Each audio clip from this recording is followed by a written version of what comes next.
Okay, now let's learn about basic animations. So first I will create a new circle. So go here and this, and while creating make sure hold down Alt. So when you hold down Alt, it is going to create from where it is going to center it around your mouse cursor. So that's why holding Alt. But when I hold Alt, this happens, therefore let's hold Shift so that it will maintain the perspective. So you better create a shape from the center where this origin, this, can you see those two arrows wherever those are? That is because if you take this tool, layer transform tool, and when you move, that center is going to get moved along with it. But if you don't create it, I'm going to show you what's going to happen. So I'll create a shape, not this time not from the center but somewhere here. Now when you use the transform tool and when you move, this bounding box is much bigger now because it's getting added with this one. So now when you try to resize, you are facing some problem. See, even if I rotate now, this is the center of rotation. That means it is going to work like this. If you want to move this one that is called as the origin, you can press this set origin tool, select it. Now you are able to click drag, or you can do the adjustment here. These two, you can reset it or just click drag it and leave it here. Now of course when you move, it is going to be a lot helpful. Also there are two types of origin. Now for the points there are other origin. This is for the entire layer. What you see right now, this is the origin for the entire layer. Okay, now for these individual points that you see, if you get this point, now you can see a new origin. This origin, now when I rotate, it will rotate around that origin because now my tool is a different tool, the point selection tool. Because my points are selected now, this origin is a different one. This is for the points, of course. To control these 4 points, you have this, or to control the entire layer, you have this main origin. So now while this layer is selected, if I again draw another shape,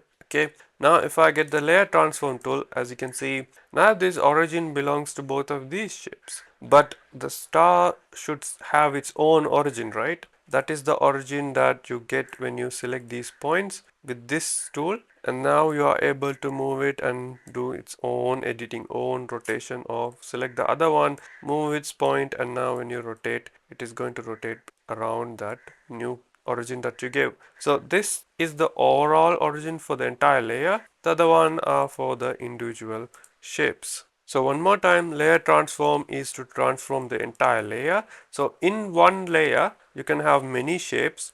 So that this is for overall all the transformation for the entire layer. Now I have a new shape layer. So when you're at frame 0, look at this boundary. Look at this border line. It is red. But if I take my CTI to this side, you will see it is not there anymore. But if you put it back, and also the quickest way to put it back is this button right here, which takes to frame 0. Okay, and then if you press it again, it's going to go to the other place where you last left it on frame 30. So click again, it goes to frame 30. The shortcut key for this is just Control Shift D. Control Shift D. See how it goes to frame 0. Now while I'm in a frame, okay, while I'm in a frame, notice how I don't have the tools to draw. See, but when I'm at frame 0, right here, you can see I get to see most of the drawing tools and the point control tools, and to transform point, to bend the points, all those, or even draw tools I can see right now. But when I'm not in that, when I'm in the frame, now I don't see those drawing tools anymore. That means you can only do any sort of design change only while you are at frame 0. Just keep that in mind. While animating, you can't do it. Okay, you can't do all those changes. You have to again go back to 0 to do those changes. Just keep this in mind. Now you can move the slider or the CTI to, let's say, frame 6. As soon as you one click on this shape, okay, maybe while the transform tool is selected, if you one click on this shape, now look at this icon. I will just zoom in and show you this icon. The same icon you will be able to see right here, same icon, so here as well. So this icon means that we have added a keyframe with this tool selected. That's what this keyframe is, right? Now you will move the slider to, let's say, 18, and then you will move the shape. So let's move the shape maybe to here. I'm just going to close the style panel for now. Okay, now when you go back and when you press play, as you can see, the animation is playing. Now if sometimes, especially for beginners, these keyframes will be so tiny, so I highly recommend go here and press on the magnifying glass one time so that it's much bigger. This is enough. Yeah, you can't do it another time. It's just this is the limit. Okay, fine. Now this is much more easier to see. Of course you can select them, move them around. You can also just click drag them like any other animation software. Really convenient. Okay, now this here is just a linear flat animation. You can really see it by selecting these two, and look here, this is the one we are in, channels. So these are all called as channels. Right now I have only one channel that is called as the layer, this transform channel. Okay, this one. So next up you have the sequencer. Let's learn about this later. Okay, then you have the motion graph. This is where you see the animation in a graph. So here it's a flat animation. That means now when I press play, it's just a flat line. So there is no special movements or motion to this. So to give it a different movement or different animation, you select these two, and here it says Bezier. Change it. Usually it will be at linear most of the time, but you have to set it to smooth. Right now when I press play, you can see the difference.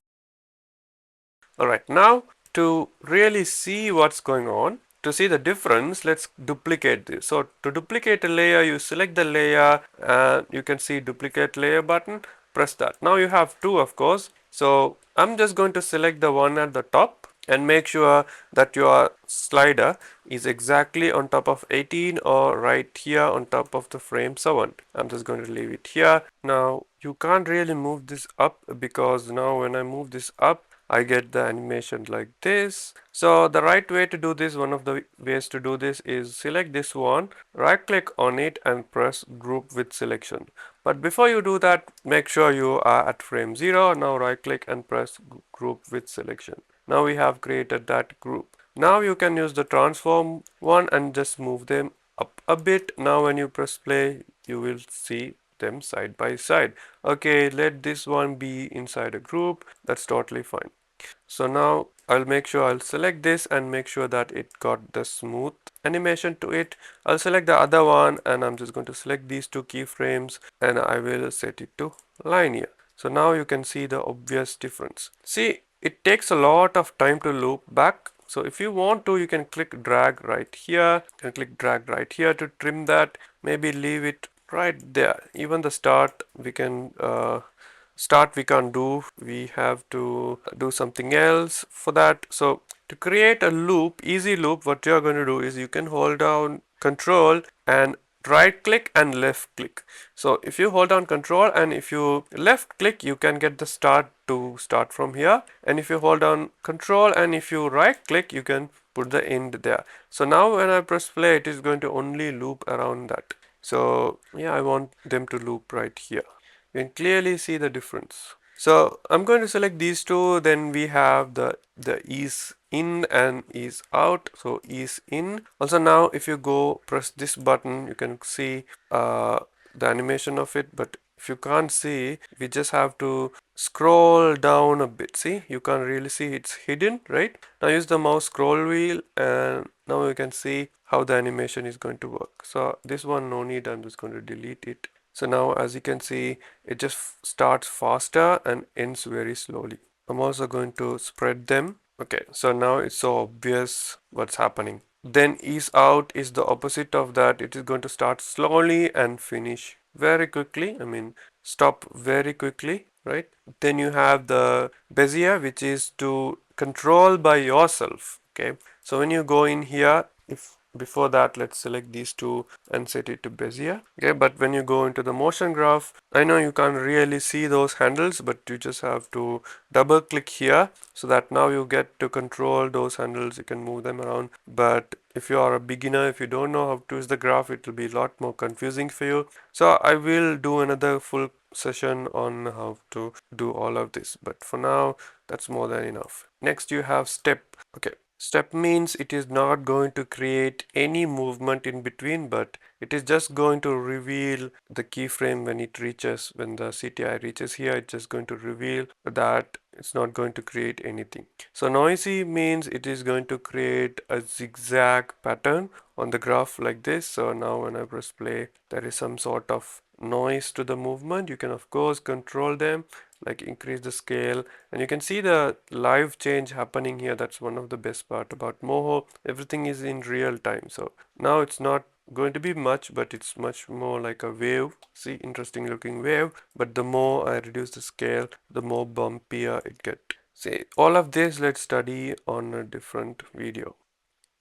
Now bounce, to show you the bounce in an easy way, what I'm going to do is while I'm here, I will move this up, right? While I'm here, I'll move this down. Now when I press play, we get a bounce like this. This is not enough, so I'll hold down Control and right click so we can clearly see that bounce. So once you select this, you can make it bounce more time, or let's say one time. Now it's just one time. You can make this bounce 100 times, which is not going to be that good looking. It's so quick that we can't even really see. You get the idea. It's just changing this number. Now it's 4 times, and you can increase the scale, how much it should bounce, how far away it should bounce. All of those let's learn later.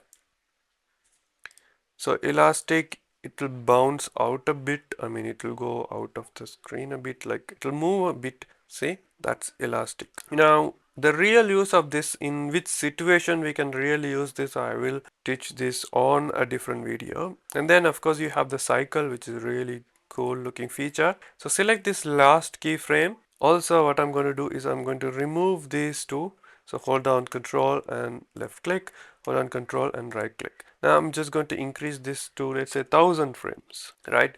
So it goes all the way up to 1000 somewhere here. Wait, here's the 1000 frames. So you got the idea. Now when I press play, it is going to stop. But what if we want to loop this over again and again and again, this animation? So I'll select the last keyframe and convert this to a cycle. And now look at this arrow, right? It is going to take what's happening here until here, and it's going to repeat again and again. See, it is going to repeat it over again and again and again and again until it reaches to, of course, 1000 frames. Right now we are at somewhere 300, 400. It is going to loop until it goes to 1000. So that is cycle. Now let's do some change for the points. Alright, let's select these ones, these two, and delete them so we don't have any animation on the timeline. Now grab this point selector and select one point, and now if you move it to, let's say, frame 6, and if you click, we have a point created. Now here you can see the point motion, this icon. It shows you a point. Now you're editing in point. Okay, you're editing the video or the animation in points. So if you move the slider and if you move this point, let's say here, it is going to create that animation for you. So you can make it go up and then come back to wherever it was, or simply you can copy this keyframe. Also, if you're wondering why there is two here, same thing, see, same thing in gray and same thing in red. If you're wondering about that, I'll explain that in a while. So you can copy this one or that one. In this case, doesn't matter. I'm just going to copy this one and paste it right there. Now it is going to create something like this. So now if you wish to, you can make this bounce. Okay, so you can select all of this and create a bounce. So you get something like this, which we have to, of course, spread them. So to spread them, select everything, hold down Alt and then click drag to spread them evenly. Okay, so you can see that we can do certain things very cool with this. It's really helpful. We can select the points. Also we can use these handles to do this, do that. All of these are animatable. That means whatever you do is getting recorded. Every live change, like moving them, right, everything is getting recorded. Okay, now let's talk about why there is a red channel and a gray channel. Okay, so here you can see this is one of the default projects that open when you open Moho.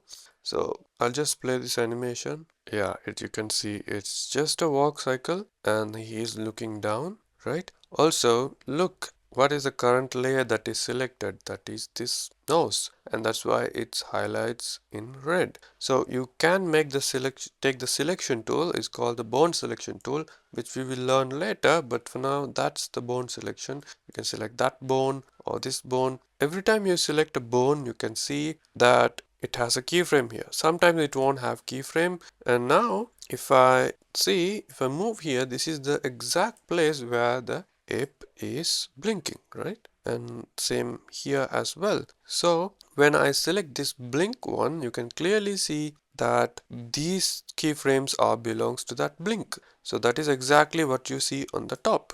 So red channel is the individual keyframes for what you select. For this bone layer, if I select that layer, this layer, it's going to get updated, because if I select this, it has a different animation compared to this bone.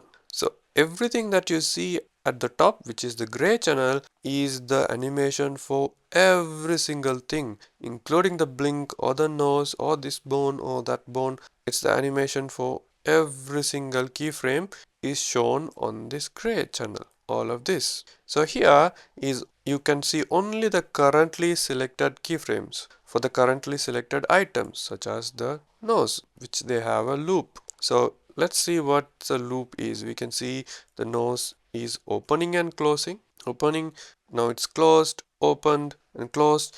This happens because of these keyframes. So you can clearly see, you can control this. So let me just move it here. Okay, when I can see the nose clearly. Now I can take this tool and then I can close the nose or open it, right? Now you can see I have a keyframe which is for open. So I will move it maybe here at, let's say here, and I'll click on the nose again. Okay, so or just move it a little bit. So it created me a keyframe there. So as you can see, so here to here is going to do the loop. So here to here it's going to play the loop. The nose will open and close. When it reaches here, it is going to keep the nose open, because this keyframe means let the nose be open, as well as this keyframe means let the nose be opened. See, it is going to be fully open, then again it's going to loop. On the next lesson we will learn about these types of different layers.